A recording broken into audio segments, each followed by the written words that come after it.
السلام علیکم ورحمۃ اللہ وبرکاتہ نحمده ونصلی علی رسولہ الکریم اما بعد۔ آج کا سبق سن لیجئے۔ آج کے سبق کی سرخی ہے حضور صلی اللہ علیہ وسلم کی سیرت، پارٹ نمبر 23۔ جتنے بھی راہب تھے اور راہبوں نے حضور صلی اللہ علیہ وسلم کو دیکھا، دعوت کی پورے قافلے کی، لیکن حضور صلی اللہ علیہ وسلم کو قافلے والوں نے بکریاں چرانے بھیج دیا، اونٹ چرانے بھیج دیا۔ آپ کی عمر 12 سال کی تھی۔ جب سارا کا سارا قافلہ کھانے کے لیے بیٹھا تو اس وقت میں کھانا جو کھلاتے تھے، پلیٹیں جو ہوتی تھی وہ پتوں کی ہوتی تھی، پتے، درخت کے بڑے بڑے پتے ہوتے تھے، اس پر جو ہے کھانا رکھا جاتا تھا۔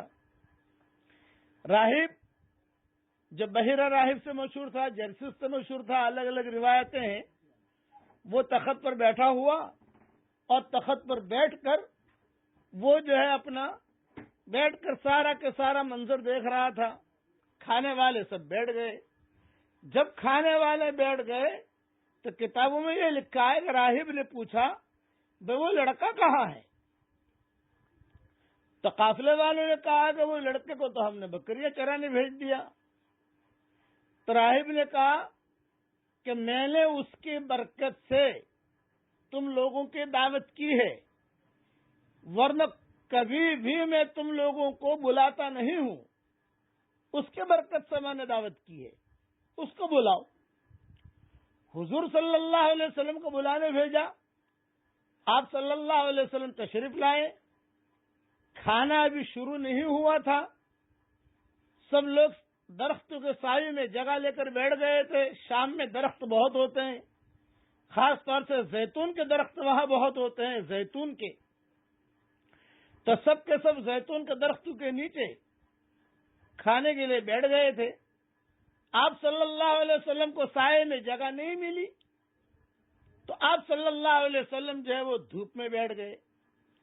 جب دھوپ میں بیٹھے تو یہ درخت جو سایہ دوسروں کو کر رہے تھے، کچھ درخت وہاں سے چلے اور کچھ درختوں نے حرکت کی اور حضور صلی اللہ علیہ وسلم کو سایہ کرنے لگے۔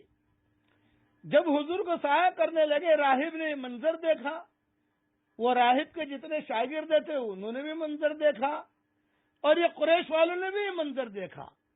تو راہب نے کہا کہ دیکھو، یہ درخت جو تم لوگوں کو سایہ کر رہے تھے، یہ اب اس لڑکے کو سایہ کر رہے ہیں، اور یہ دیکھو یہ ابر، یہ بادل حضور صلی اللہ علیہ وسلم کو سایہ کر رہے تھے۔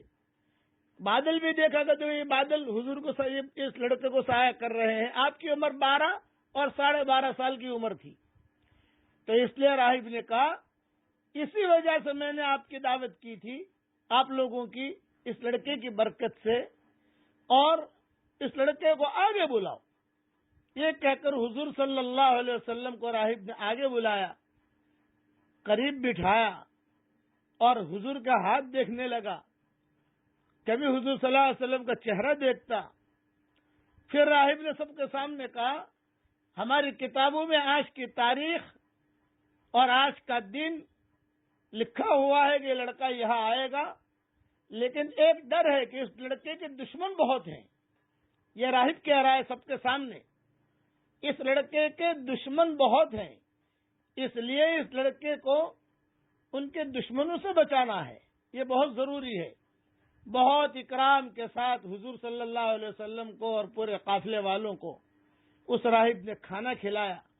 چونکہ راہب نیچے آیا تھا زمین پر، اس لیے پورے شام والے بھی دیکھ رہے تھے منظر، کبھی یہ کیا ہو رہا ہے، کیا معاملہ ہے۔ اور پھر راہب نے خود نے کہا کہ میں اوپر بیٹھا ہوا دیکھ رہا تھا کہ یہ لڑکا جہاں جہاں جاتا تھا، درخت، اشجار، احجار، پتھر، اور یہ سارے کے سارے جھک رہے تھے اس کی طرف۔ یہ بہت بڑا آدمی ہونے والا ہے اور اس کا ہمیں انتظار تھا، اور اس پر جتنے بھی تل کے دانے ہیں میں دیکھ چکا ہوں۔ جیسے میں نے آپ حضرات سے کہا کہ اس زمانے میں یہ علم بھی تھا تلوں کا، اسی اعتبار سے کاروبار کرتے تھے، اسی اعتبار سے شادیاں کرتے تھے، اسی اعتبار سے اپنے سفر طے کرتے تھے۔ تو راہب نے ساری چیزیں بتائی سب کے سامنے، سارے کے سارے قافلے والے دنگ رہ گئے کہ ہم کون سے لڑکے کو لے کر یہاں آئے ہیں.